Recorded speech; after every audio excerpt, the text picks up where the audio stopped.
అందరికీ నమస్కారం. Welcome to Siri Raj food. నేను మీ సిరి. ఈరోజు మన వీడియోలో చాలా టేస్టీగా, హెల్తీగా స్వీట్ అయితే ప్రిపేర్ చేద్దాం.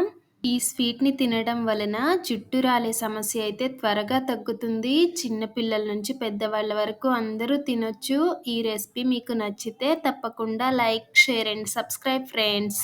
దీనికోసం ముందుగా ఒక కప్పు బాదం పప్పు, అలానే ఒక కప్పు పల్లీలు వేసి వీటిని గ్యాస్ మీడియం ఫ్లేమ్‌లో పెట్టుకొని మంచిగా వేయించుకోవాలి.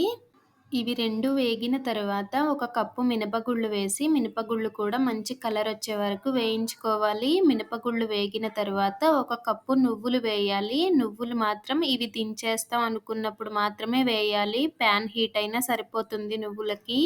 ఇలా ఇవన్నీ వేగిన తరువాత ప్లేట్‌లోకి తీసుకొని కాసేపు చల్లారనిద్దాం. ఇవి చల్లారిన తరువాత పొట్టేమి తీయొద్దు. పొట్టుతోనే వీటిని మిక్సీ పట్టుకోవాలి. మనం ఇలా పెద్ద మిక్సీ జార్‌లో వేసామంటే మనం చేసే పిండనేది కొంచెం బరకగా వస్తుంది. మసాలా మిక్సీ జార్‌లో వేసామంటే మెత్తగా పిండైపోతుంది. మనం చేసిన పొడి ఇలా కొంచెం రవ్వలా ఉంటే సరిపోతుంది. మరీ మెత్తగా పిండైపోవద్దనమాట. రవ్వలా ఉంటేనే ఈ స్వీట్ అనేది టేస్టీగా ఉంటుంది. ఇప్పుడు బాండీ పెట్టుకొని ఒక 2 స్పూన్ల నెయ్యి వేసి, మనం పట్టిన పొడిని వేసి నేతిలో మంచిగా ఫ్రై చేసుకోవాలి. ఈ పొడైతే నేతిలో వేయగానే కమ్మటి వాసనొస్తుందనమాట ఇల్లంతా. మనం పల్లీలు, నువ్వులు అన్నీ మంచిగా ఫ్రై చేసి నెయ్యిలో వేసేసరికే స్మెల్ అయితే మంచి స్మెల్లొస్తుంది.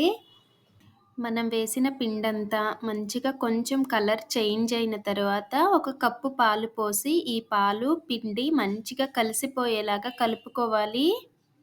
ఇందులో కాచిన పాలైనా పోయొచ్చు, పచ్చి పాలైనా పోయొచ్చు. నేనైతే ఒక కప్పు కాచిన పాలే పోస్తున్నా.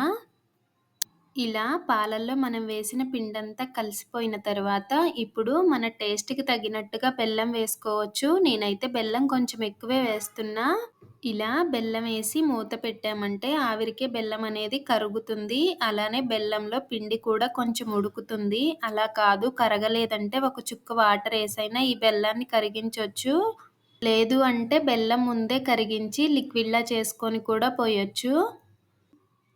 దీనికి నాన్ స్టిక్ ప్యాన్ అనే కాదు, అల్యూమినియం అయినా, స్టీల్ అయినా కొంచెం అడుగు మందంగా ఉండే గిన్నె అయితే మనం చేసే స్వీట్ అనేది అడుగు పట్టకుండా ఉంటుంది. ఇలా చక్కగా బెల్లం వేసి కలుపుతూ ఉన్నామంటే స్వీట్ అనేది ప్యాన్ నుంచి సెపరేట్ అవుతుంది. స్వీట్ అనేది దగ్గరికొచ్చిన తరువాత ఒక స్పూన్ నెయ్యి వేసుకొని, ఈ నెయ్యి మనం చేసిన స్వీట్ అంతా కలిసేలాగా కలుపుకోవాలి. మనం చేసే స్వీట్‌లో ప్రోటీన్ అనేది ఎక్కువగా ఉంటుంది కాబట్టి హెయిర్ ఫాల్ అయ్యే వాళ్ళకి చక్కగా పనిచేస్తుంది. హెయిర్ గ్రోత్ అవుతుంది. అలానే స్కూల్‌కెళ్ళే పిల్లలైతే కాళ్ళ నొప్పులు అంటారు కదా! వాళ్ళకి హెల్తీగా ఇలా స్వీట్ ప్రిపేర్ చేసి ఇచ్చామంటే రోజు ఒక్క స్పూన్ తిన్నా చాలు. మంచిగా హెల్తీగా ఉంటారు పిల్లలు కూడా.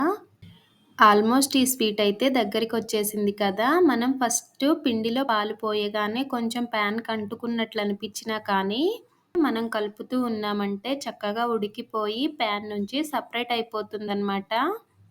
ఇలా స్వీట్ అంతా రెడీ అయిన తర్వాత ఏదైనా గిన్నెలోకి తీసుకొని మనం పీసెస్‌లా అయినా కట్ చేసుకోవచ్చు. లేదు అంటే ఇంకొంచెం దగ్గరికి రానిచ్చి లడ్డూలా అయినా ప్రిపేర్ చేసుకోవచ్చు. నేనైతే ఇప్పుడు గరిటెతోనే ఇలా చేస్తున్నా.